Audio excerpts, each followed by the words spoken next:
Good morning guys, update ko kayo sa isdaan. Ito na yung isdaan, update ko kayo sa isdaan at sa garden.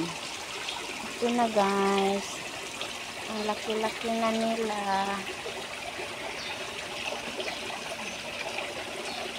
Ayan.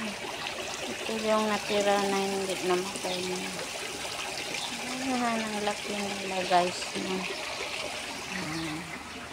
Ito ang bulak guys, nagbulak na siya.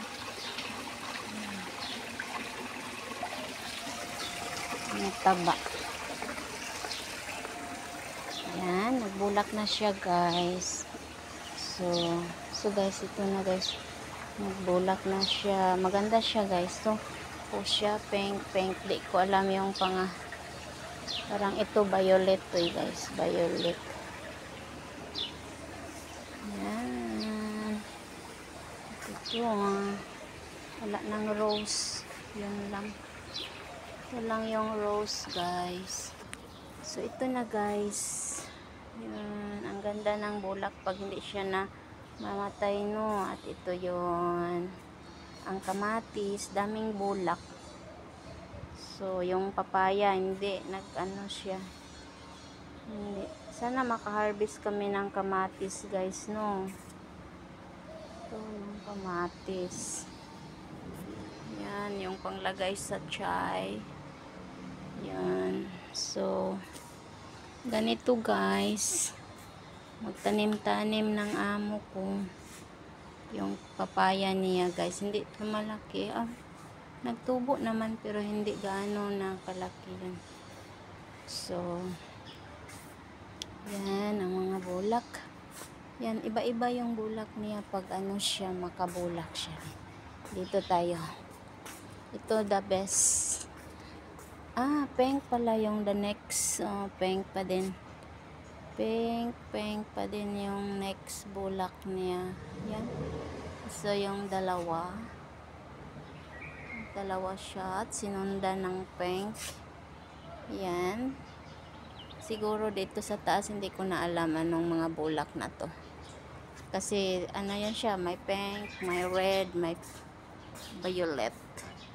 So, ito. Pag malaki ko talaga yung ano ko. Iba talaga siya. Iba talaga siya. Ano siya? Rose. Ganito pala ang rose. May bulak.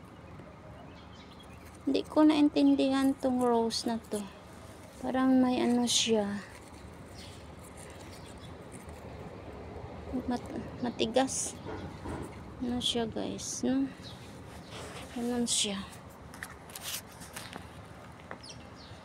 Yan ang rose. Ito din rose. Basil.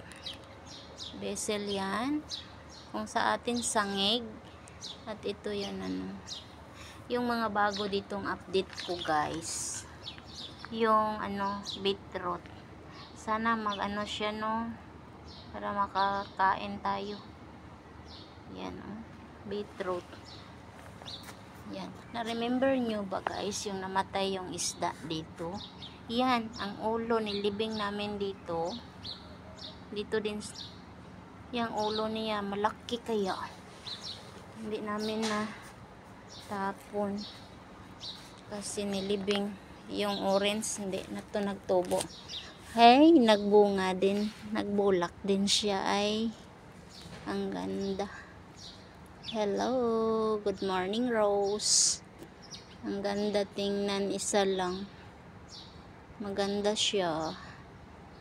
Gusto ko pitasin. Baka hanapin ng amo ko.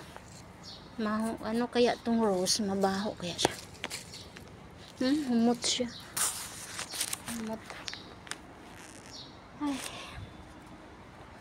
Yan. Garlic. Yan, garlic. Tinanim ko sa baso. Tapos tinanggal ang amo ko. Tinanim dito. Paka-alamera kasi itong amo ko. Ito yung kamatis. Ang kamatis niya, yan. Sarap gulayin. Pero mabaho man yan. Mabaho ang dahon. Diba? Diba guys, ito yung mga bagong update ngayon na nagbulak na sila, nag-ano na sila, yan. Yan ang kamatis.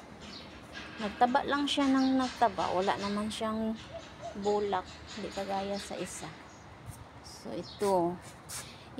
ito guys, yung sambag, sampalok yan sa atin. Ano, tinanim ko yan siya parang 2022 ata. Ay, hindi. 2019. Hindi din siya hindi siya naglaki. Ganun lang din siya. Tapos pinutol yung sanga niya. Kasi parang tumaba. Kasi hindi siya mataba nga pagka puno. Ito naman, pangkulay sa buhok. Pangkulay to sa buhok, guys. Henna, ang tawag henna. So, mag-bye-bye na tayo, guys. Naka 6 minutes na tayo. Mag-bye-bye na tayo. Bye-bye. Thank you for watching.